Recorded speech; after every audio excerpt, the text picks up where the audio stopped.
নমস্কার বন্ধুরা, শিবানী কিচেনে আপনাদেরকে স্বাগত। আজকে আমি এই দেখুন কাঁঠাল ভাঙবো। এই কাঁঠালটা গাছের কাঁঠাল, পেকে গেছে, দেখেছেন? এই দেখুন টপটপ করছে, পেকে গেছে।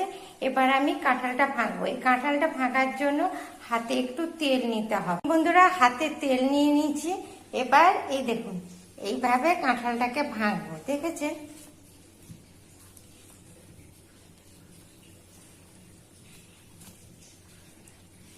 প্রথমে এই উপরের খোসাটাকে ছাড়িয়ে নিতে হবে, দিলেই কাঁঠালটা পাওয়া যাবে, কাঁঠালের কোয়াটা পাওয়া যাবে। তবে এবছর এই কাঁঠালটার কোয়াটা খুব একটা বড় হয়নি। এই দেখুন একদম ছোট্ট ছোট্ট কোয়া হয়েছে।